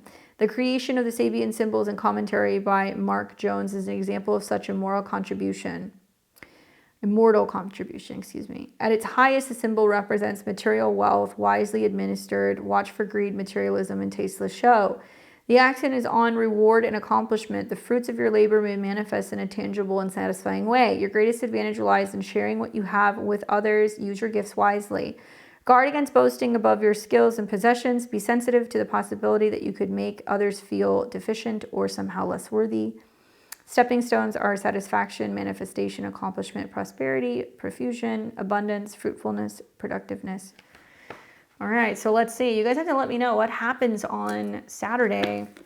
I'm just so enamored with the fact that the conjunction between Neptune and the North Node, which in itself happens only every 17 years, is happening with Neptune in its own sign and Venus is there. Pretty unusual. All right, so when we break this down, essentially, Saturday going into Sunday, it's going to really be about spiritual love and compassion. If we know that Venus is about love and beauty and harmony, and Neptune is about dreams, illusions, and spirituality, in Pisces, which is the sign of empathy, transcendence, and universal love, all of this conjunct the North Node, which is our karmic path or destiny. Holy cow. I mean, the synchronicity here, it amplifies themes of unconditional love, spiritual connections, compassion, and actions. And this alignment suggests a time where love like transcends the physical or material, and it's focusing on soul connections, empathy, and healing. Karmic relationships, right? I know you guys are going to hear a lot about that because that's definitely a theme. Saturn is karma. So since Saturn has been dancing with Venus, we're already seeing karmic relationship stuff that's like coming up. And it reminds me of that song. Who is it? I want to say it's Keith Urban, but I'm not sure. Who are you when I'm not looking? Somebody comment and let me know what song that is, or like you can tag it. Or maybe that's just the lyric to the song. But I think about Venus conjunct the North Node in Neptune, and it's like, you know, like who are people really behind closed doors? What are they doing, right? Are they doing good things, charitable things, like honest things, you know? Are they kind and compassionate, or are people doing some shady stuff behind the scenes? When we see the retrogrades in March, it's going to be like Carmageddon because it's going to come back and come into conjunction with Saturn. So if you're doing good things, more things, good things will come to you, right? If you're putting that out into the world, you're helping, you're assisting other people, you're going to see an inflow of that coming your way. But also there's going to be karmic retribution for those of us who have not been as kind or as ethical, those of us who have not been as compassionate or as honest, right? As maybe we could have or we should have been. So I think that with the North Node involved, relationships that are being formed now, or people that we're meeting, events occurring during this time have a real significant karmic signature. And I think this is really leading individuals towards our soul purpose, or teaching us lessons in love, sacrifice, as well as forgiveness. That's a huge theme with Pisces because it wants peace. Now, we're going to see creative and, artistic inspiration. This is like a poet, a painter, a dancer, a musician's, I think, ideal transits. You're going to be feeling very kind of sensual and sentimental. Very potent time for creativity, especially in arts that are mystical or divine or healing. And artistic endeavors might find a spiritual dimension or aim to kind of like inspire or heal through beauty or art. The only challenge here is that there can be major dissolution of boundaries. And I think that's really due to like Neptune's conjunction. So Neptune blurs the boundaries between self and others, reality as well as illusion, which could lead to profound spiritual experiences, but also confusion and escapism if not managed well. I'm seeing a lot of this for people not knowing, the boundaries, not being able to see clearly, losing themselves in love or a financial matter. And also lots of mysticism and kind of secrets revolving around some of these topics as well. So we have to stay grounded. We have to be realistic. It's a little hard to see things clearly with Venus in the sign, and also with the North Node Neptune conjunction.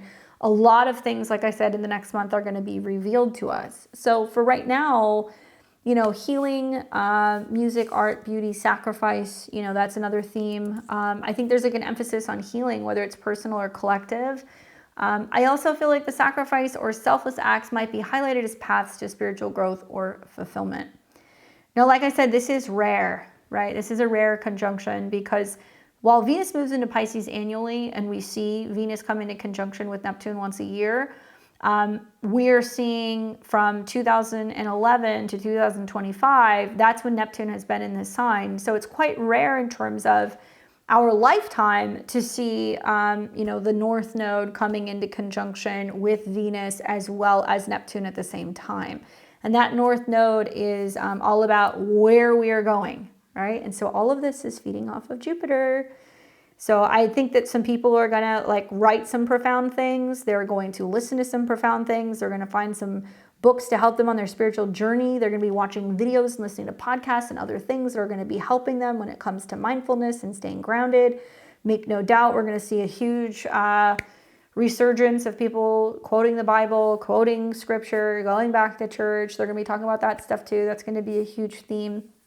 I would just say that in navigating this transit, we got to be aware of illusions. We have to embrace compassion, be open to spiritual practices, creative expression, watch those boundaries. And this is all about, kind of monitoring idealism versus reality, which can be very hard to determine with Jupiter retrograde and the North Node conjunct Neptune, but it is what it is.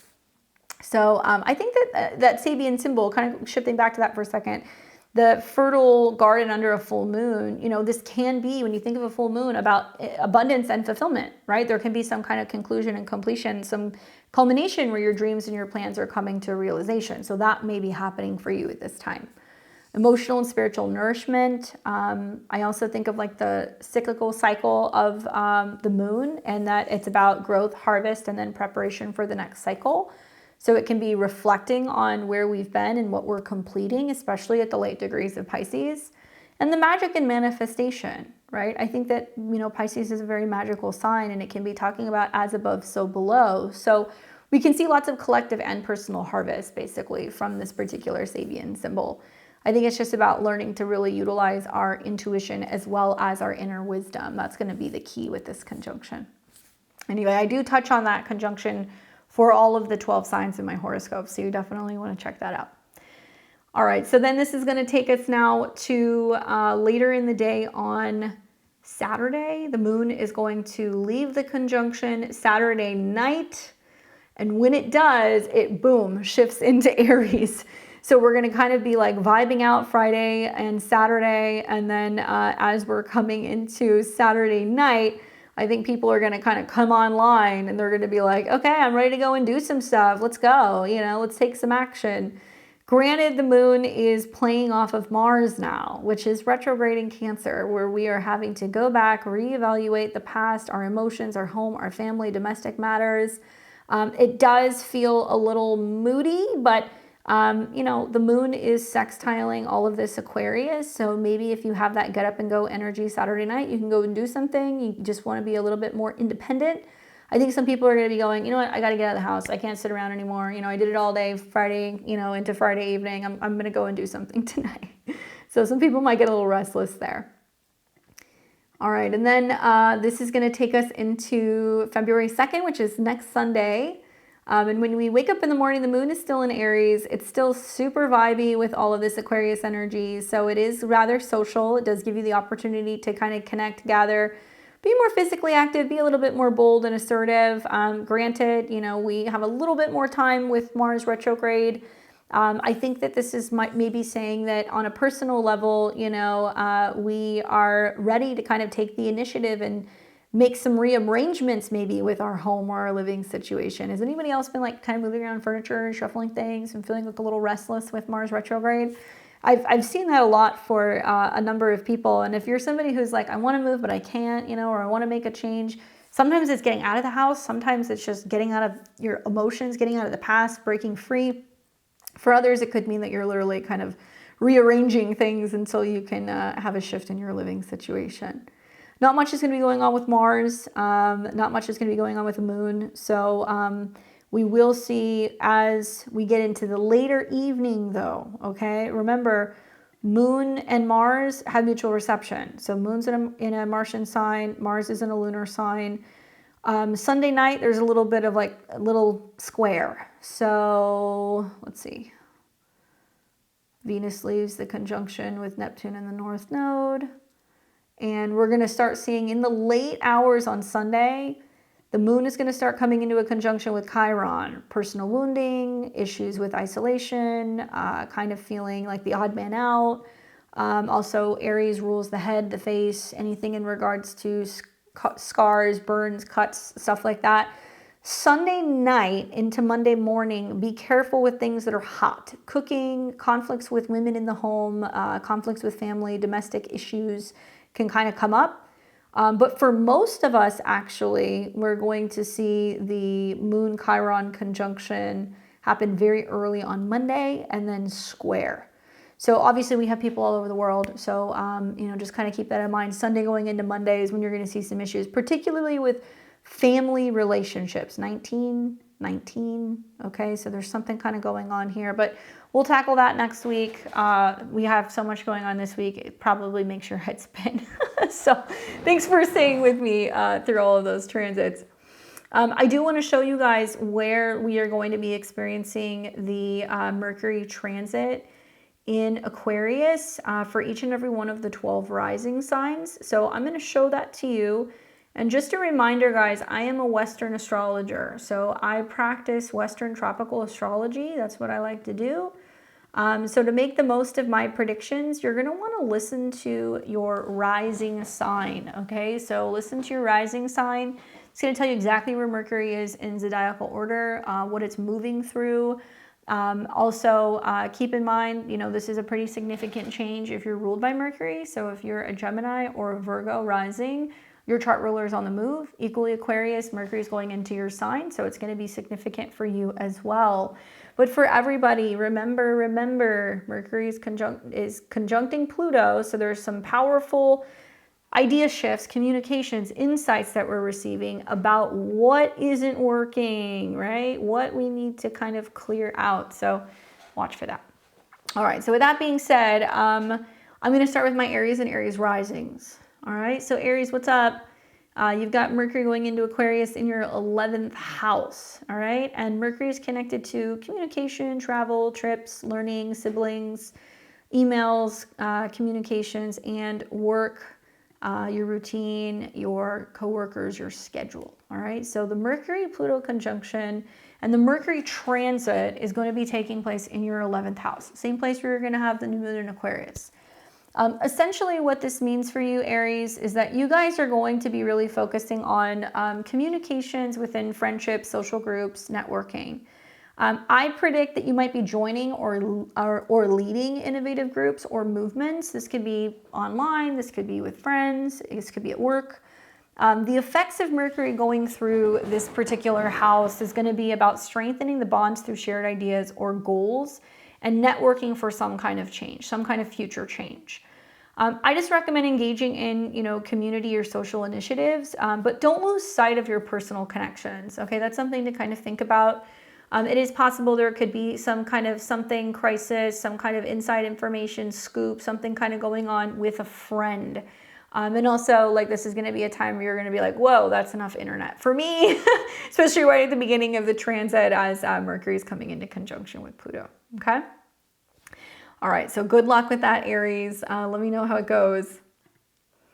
We've got Taurus and Taurus rising. What's up, Taurus? You're going to have Mercury, which rules your money, resources, and self-esteem, and love affairs, creativity, children. Mercury is going through your 10th house. So you have like the megaphone in the work zone, Taurus. Mercury will be transiting through your 10th house. And, you know, for me, I see this as like a time where I think when it comes to like your career, your public image, you have a lot to say. There's a lot of things that you want to share. This could be actually really good, especially like considering the South Node connection, that this can be about like expressing or sharing some of your creative projects or some changes maybe that have kind of happened for your children or in your own personal business or in regards to your love life. But I predict that there could be major career innovations or shifts towards technology or humanitarian causes, and that's going to be a focus for you over this next month or so. I think that your public image might undergo a transformation and you're focusing more on like a visionary side.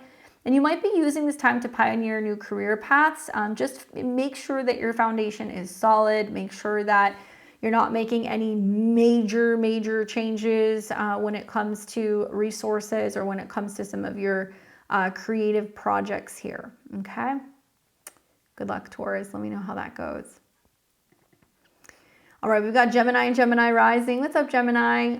You're going to have a Mercury in Aquarius transit in your natal 9th house.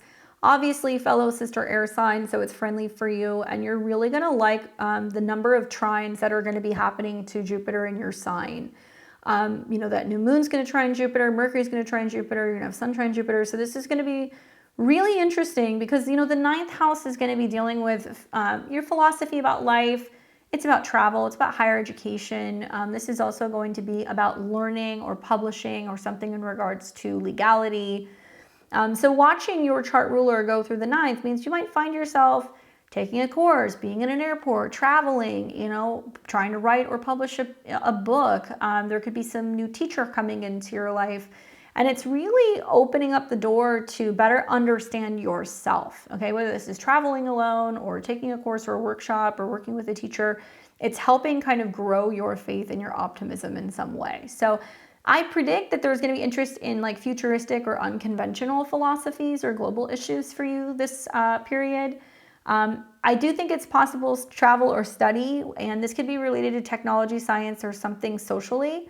And I just recommend expanding your horizons, but do remain, a bit critical when it comes to new ideologies or information, especially with that conjunction to Pluto. Don't just assume that everything is the way that it is at face value. You need to take a little time to either explore or learn or do your research here, okay? All right, so we have got Cancer and Cancer rising. What's up, Cancer? You guys are going to be experiencing Mercury's transit through the sign of Aquarius, and this will be happening in your natal 8th house. Now, Mercury has associations with the South Node in your 3rd, so this could be about mental clearing or releasing or letting something go, changing vehicles, moving, changing how you're communicating. It can also be about finding missing documents. That can come up as well. And I think that, with Mercury's transit through your 8th house, this is really going to be about transformation, joint resources. It can be tax related. It can also be about, changes revolving around intimacy or vulnerability.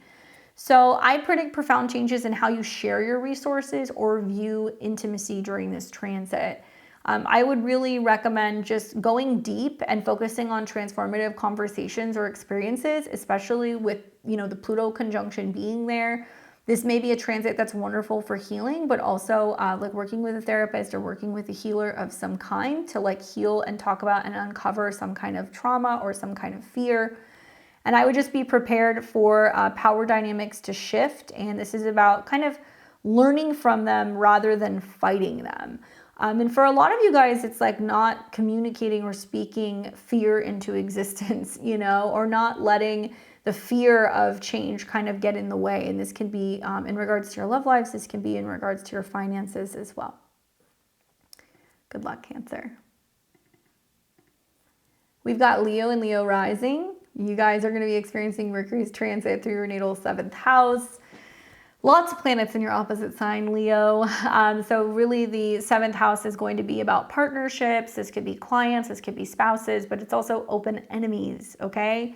So you have Mercury connected to the South Node in your money house in Virgo, and it's also connected to the 11th house of friends. So this could be a time where you're confronting other people, right? Other friends, other partners, clients, and you're talking about what is changing for you, what values are changing for you, what's changing for you financially. Other people might be communicating in an intense way, especially with that conjunction to Pluto. I think that relationships here is about focusing on equality and innovation and where you're going together. And I think the effects are going to be attracting or engaging with partners who really challenge conventional thinking. And I would communicate openly about your need for freedom and space in relationships, ensuring mutual respect for individuality. I also think this can be a time where you can have a really interesting kind of communication or engagement with another person. Like if you're a Leo or Leo rising, good transits this month to go and talk to an astrologer or a therapist or a coach or a manager of some kind, right? Somebody who can kind of help you and transform and kind of help you get perspective. And this is also going to be a period where I feel like you might feel like you're investing or making changes in just how much you're investing with other people. Good luck, Leo. We've got Virgo and Virgo rising. What's going on, Virgo? Your chart ruler is on the move. Mercury is going into Aquarius in your natal 6th house. So this is interesting because obviously Mercury rules your chart. Wherever Mercury is where you are. And the 6th house is like a very Virgo-ish house because it's about health, habits, and routine. So a lot of this is correlating with either health or your workspace changes in some way, Virgos, okay? So you're going to be seeing that the 1st house ruler of you, your body and your appearance, and also your 10th house ruler when it comes to work, responsibility, and your public persona is going through a transit in the 6th. So in order to transform who you are, it's either going to be through organization, new systems. It's going to be through new office spaces, working with new employees or working a new job, or it's going to be about some major transformation of your health and your habits, okay? So it's like going back to the gym, focusing on working with healthcare practitioners, implementing and kind of bringing in even technology that can kind of help you with productivity or managing your health. New approaches to health, diet, or work routines, right? Using technology, Aquarius. I think that there's potential for health innovations or changes in your work environment or methods. So think of like new software updates, or there's going to be like new gadgets or things that are coming in that can help with productivity. And I would embrace efficiency and innovation at work, but don't overlook the basics of health and maintenance. Don't work yourself to death, basically. That's my recommendation for you guys. The sixth house has taught me over the last like 2.5 years with Saturn being there, some things are worth paying for, right? For help, whether it's walking the dog or it's dropping off your laundry at the laundromat or, hiring an assistant or working with a trainer. Like there are some things that's like, it's worth bringing in people who can kind of help you because the sixth house is the work. So I think that it can kind of help you in some way with your health or your productivity if you're open to that. All right, so we have got now Libra and Libra rising. What's up, Libra? You're going to be experiencing Mercury's transit through your natal 5th house. So Libra, obviously, Aquarius is a fellow sister air sign. And if you got Libra placements in your chart, you're going to be benefiting from these air trines. I think it's going to be really actually pretty good for Libra risings, to be honest with you. Mercury is the ruler of the 12th house, which is the house of secret enemies, self-undoing, sometimes bad habits, but it also can be hidden talent. Things that you do behind closed doors, stuff that can be a little bit more secretive or hidden in nature. And it's also connected to your 9th house of teaching, training, traveling, things revolving around your belief system and education. But Mercury is going into your 5th house, which is about children, creativity, dating, romance, self-employment, taking chances, gambling. So I predict that there could be unconventional romantic encounters or creative projects that have like a little bit of like a futuristic or technological twist. I think the effects of this transit for you guys is that your mind is on playtime, your mind is on creativity or losing yourself in a creative project or dating or focusing on communicating or children. I think that your creativity could push boundaries, leading to unique expressions in art or love. And I would just follow your creative impulses, but remember to balance that with practicality due to the South Node in Virgo. So it's like not losing yourself in a romantic, relationship, not obsessing over something that's going on with a younger person or a child or a hobby-related matter. And this also brings up issues revolving around health and children. The health of children, taking care of children. That might be something that's coming up for those of you guys that have kids. Great time to be working on projects like behind closed doors though. So if you have time to do some creative projects, it'll be beneficial for you. Good luck, Libra. We've got Scorpio and Scorpio rising. What's going on, Scorpio? You're going to have Mercury's transit through the sign of Aquarius in your natal 4th house. Okay, so for my Scorpios, this is your home and your family zone. Obviously, Pluto has recently moved back into Aquarius and it's one of your chart rulers. So this is an area that you've become a little bit more familiar with recently. I know that Pluto's coming in totally pulling up all the floorboards and making a bunch of massive changes emotionally and in your home and your family life.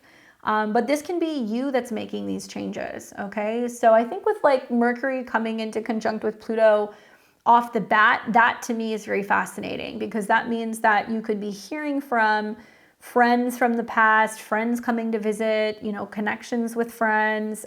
There's new goals coming online in regards to your home life, your family, maybe even, something in regards to, how you're going to be making changes in your home because Mercury is connected to your 8th house. So renovations, remodeling. It could also be that you're deciding that you want to start exploring options when it comes to loans and financing or mortgages or family money topics are potentially going to be coming up.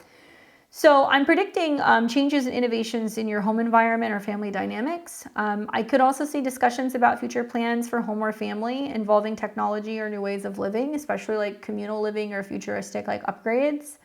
And I would be open to changing traditional family roles or your home structures, but maintaining your emotional grounding.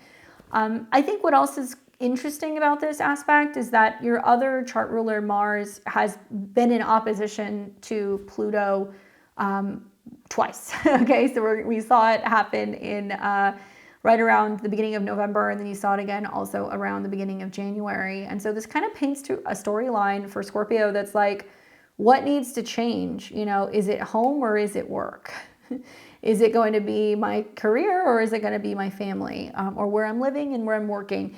And so that's still kind of getting worked out. And so now you have the opportunity to really start discussing and communicating and talking about what the future plans are going to be. Good luck, Scorpio.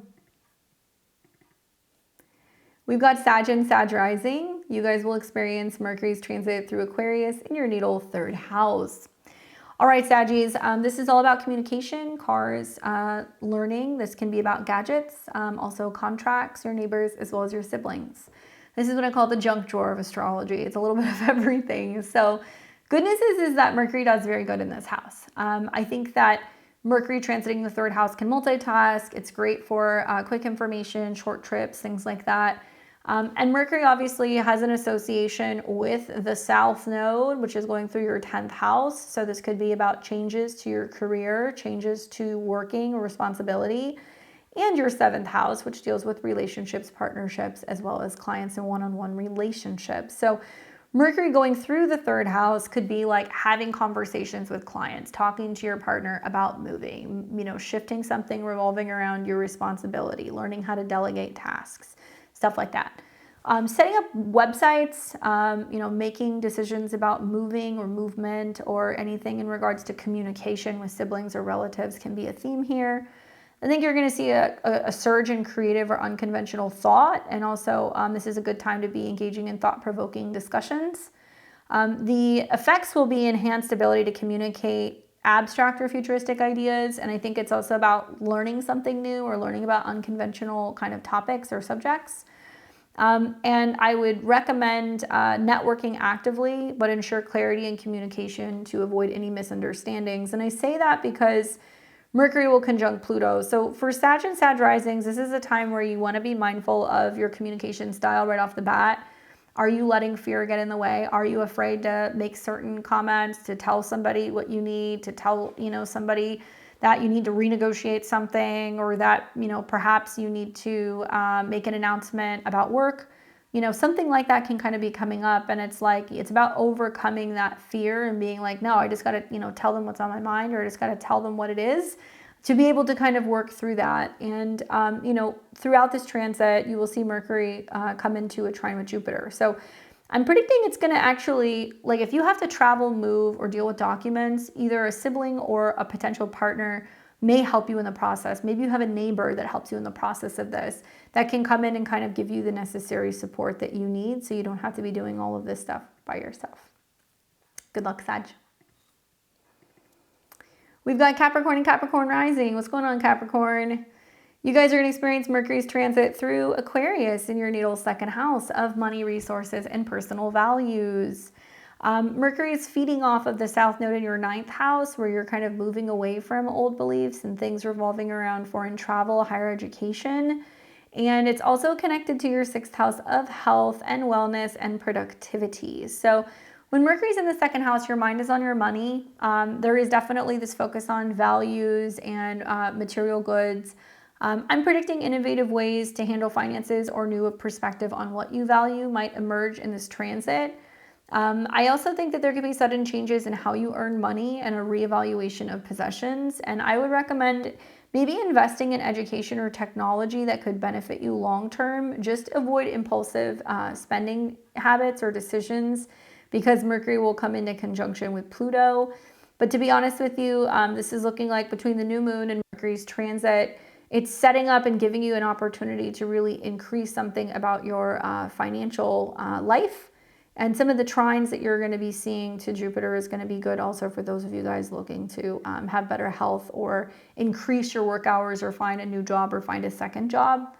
And Mercury in the 2nd house is good for business too. So it's good for business and like marketing, or like promoting something, or being able to negotiate stuff, especially if it's legal or if it involves education or travel. All right, so we've got Aquarius and Aquarius rising. You guys obviously have Mercury going through your sign, so you're going to be a little chattier than usual. And, you know, right off the bat, it's going to come into conjunction with Pluto. So this can be about you making some pretty prominent announcements, right? The first house is the self, it's the body, it's the first thing we do in the morning, it's instinctual. So with Mercury going through your sign and that connection to the 5th house, which is about creativity, romance, love, and children, and the 8th house of change and transformation, you're like, you know what, I need to make some changes and I need to start communicating what's going to make me happy, right? And maybe there's going to be a change in how you're spending your free time, what's going on with dating. There's maybe going to be a change in intimacy or values of some kind. That's possible because it's connected to the 8th house. Maybe some deep conversations you have with a partner, you know, about joint resources. Whatever you do, this is about redefining your identity, okay? And it can also be about changes to your personal style, but in an unconventional way. Something a little bit more playful or fun can kind of come through in your communication. I'm expecting increased self-expression through unique ideas or, you know, your approach to personal projects. And I would embrace your individuality. Just be mindful of not becoming too detached or too aloof. And be mindful of communication with superiors or parents. There can be a little bit of some power struggles right off the bat where you're like, this is what I'm doing, or how you're asserting yourself when it comes to your relationship with professionals can be a little colorful right off the bat. So let Mercury start to separate from Pluto. Use the beginning transit to kind of recognize and realize what needs to change. And it's going to start with a shift when it comes to your frame of mind about who you are and what you're doing out in the world. Good luck, Aquarius. And then we've got Pisces and Pisces rising. You guys are going to experience Mercury's transit through Aquarius in your natal 12th house.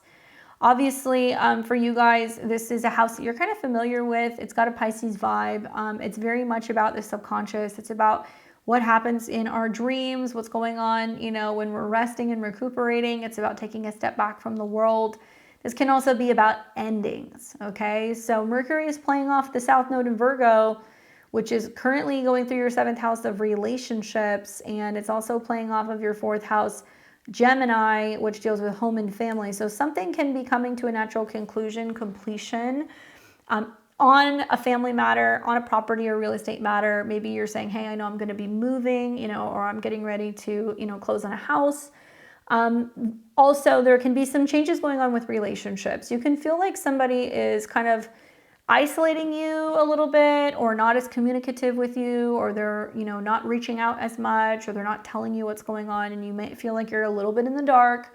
Can be a good time for working with a healer, you know, getting a psychic reading, working with a therapist or a hypnotherapist. It can be really beneficial in the 12th house because it's working, you know, with the subconscious. Definitely pay attention to your dreams here as well, Pisces, okay? Because I feel like with Mercury in the 12th house, there's definitely insights into your subconscious, and it'll come through dreams or come through meditation. What you want to do is focus on letting go of old patterns or subconscious fears with a focus on some kind of, you know, personal healing, frequency healing, vibration healing, you know, binaural beats. These are things that I would really recommend working with during this transit. Wouldn't surprise me if you have some dreams about past coworkers or people who you used to be in a relationship with. And the 12th house is also about ancestors. You can have dreams revolving around like relatives and people who have passed on that are coming to visit you and kind of give you guidance.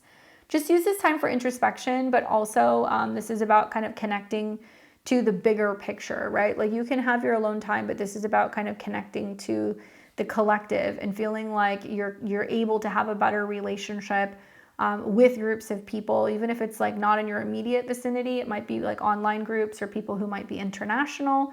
This can also be used for like charitable events or, you know, nonprofits or anything where you're trying to establish relationship with people who might potentially need some help or service. So in a nutshell, right, because this is like the primary transit of all the transits this week, embrace innovation. That's what I want you guys to do with Mercury and Aquarius. Be open to new ideas, especially that can benefit you, and kind of maybe push your technological boundaries a little bit. Balance that with the South Node, which is really, you know, the importance of detail, service, and humility, and innovation should serve practical ends. And then transformative communication, because Mercury is going to conjunct Pluto. Be mindful of your words. They can have much more of a punch than usual, and we want to use this power for constructive change. And let's avoid extremes, okay? Because this combination can really push us towards extremes with our beliefs. We want to strive for balance and integrated both, you know, visionary thinking with practical application.